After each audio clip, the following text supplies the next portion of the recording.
One player who is no longer Rex on the PGA Tour Policy Board, that is Rory McIlroy. 12 to 14 hour board meeting on Monday, a day later, and we'll get into that timing in a little bit. He said that he was resigning the PGA Tour Policy Board. When speaking to reporters, he said he could no longer stomach the commitment that was required. He's been on the board the past 2 years. Obviously, these have been the most contentious, the most tumultuous, the most time-consuming years of a PGA Tour Policy Board member's tenure. Are you actually buying Rory's explanation that this has to simply come down to personal and professional commitments? Or do you think something happened in the board meeting? Do you think something has been finalized PE-wise? What's actually going on here? What's your take?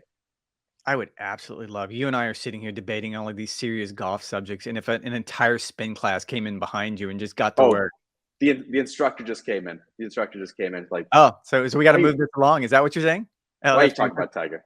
Oh yeah, why talk about Tiger? I think, and again, we've rehearsed this, so I'm going to try to button up my answer a little bit better on this front. No, I don't think anything happened in that marathon 12-hour policy board meeting last Monday. I think everything happened on June 6th when they announced the framework agreement. And Rory McIlroy, who more so than anyone else had put his face, his reputation, everything on the line to side with the PGA Tour. Irrational threat. I want to be on the right side of history. Pick whatever quote you want from him. He had been the voice of the PGA Tour, and the framework agreement was negotiated behind his back. And you can paint over it, and you can try to gloss over the edges and pretend like we were just trying to do what was best for the PGA Tour. But if I'm Rory McIlroy, I think everything changed on that day. And my guess is he was ready to step down from the board on June 6th, and he was convinced to hang around till the end of the year. And I do think, and I'm not going to be the cynic in this crowd, I do think there's something to be said for, and John Rahm said this, and I actually had to double check. No one's ever won a major while serving as a player director on the policy board. And Rory is a decade removed from his last major. And he's got a lot of things in his life. He's a father, he's a husband, he's a businessman, he's a world-class golfer. Being a player director was probably going to be the one that had to give. And in this particular case, I don't blame him. I look at the body of work and everything he tried to accomplish, and I can certainly be like, yeah, I'd probably be the one heading for the door as well. Now, that being said, I talked to a lot of players last week at the RSM Classic about this, and I was surprised how many went back to the idea that, yes, we understand where he's coming from, but he also knew what he's getting himself into. And I remember talking to him when he decided to run for the chairman of the Player Advisory Council, which essentially creates that pathway to become a player director, and asking him why, and being really passionate about, I want to be part of the change. I want to be part of this process. I want to make sure the tour is moving in the right direction. So I can only imagine the amount of betrayal he must feel. I certainly don't blame him. Like, it makes a lot of rational sense in a lot of ways. Like, these have been an incredibly time-consuming 2 years. When you think back to 2012, Roy was juggling board meetings, marathon phone calls, then playing some of the best golf of his career, top 10 in all 4 major championships. He seemed kind of inspired by the fight, that he felt like he was playing for something bigger than just himself. Now, when you fast forward to spring 2023, he said the burden of expectation, the burden of all this extraneous work that was going on has actually hampered him, is affecting his mental health, needed a reset. And then June 6th happens. To me, it makes sense why he would want to leave the board. The question is, why now? You just had this meeting on Monday. That was 12 or 14 hours, and he was playing, 6 or 7 hours ahead in Dubai. So he's staying up into the wee hours before the tournament, the DP World Tour's season finale, and then he resigns the next day. So a cynic, Rex, would have 3 possible theories of what happened here. I'm not saying these are my theories. I'm saying a cynic could potentially say that this would be the case. A, what happened in that meeting finalized or made clear what the PGA Tour is going to do. Roy signs off on it, and now it's just a matter of finalizing the details, right? Like, he knows the path. This is where we're going. It just has not been made official yet. That's theory number 1.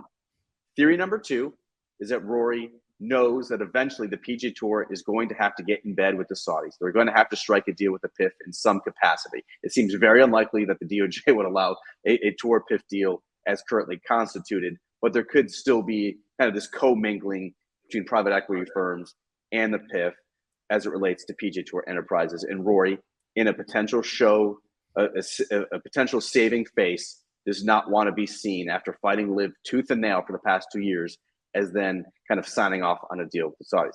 That is theory number 2. Theory number 3 is that something actually happened in that meeting that set him off, some sort of disagreement, and now he's basically taking his ball and going home and now leaving it for Jordan Spieth, who is filling his vacancy on the PGA Tour Policy Board, to kind of sew up. I could see the possibility of all 3 of those theories, right, coming to fruition or playing some sort of role. The timing is just too coincidental that you would do it the day after and during a tournament week. Why would you not do it after? Why would you not do it this week? You are not going to be seen in public at a tournament for 2 months. In theory, you would not have to answer any questions about this for 2 months. Instead, he resigns on Tuesday, knowing he was going to be meeting with reporters each and every day in Dubai. To me, the timing is certainly curious. I love how you did this sports radio thing. Not me. I'm not saying that. But what if someone did say that? I am highly cynical, but I'm not saying this. Yeah, like, I would never say that. But those are reasonable scenarios, though, are they not?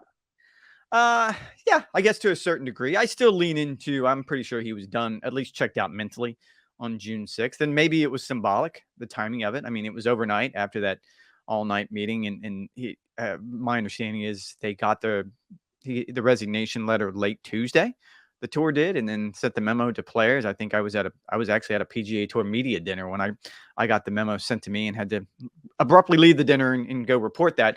I would think it would probably be a combination of, yes, he's not comfortable with the direction of the PGA Tour, and he certainly isn't comfortable with the idea that the framework agreement was negotiated behind not just his back, but all of the players' back. And look, that's a universal feeling. That's not Rory. That's all of them, from Tiger Woods all the way down to number 300 on the points list.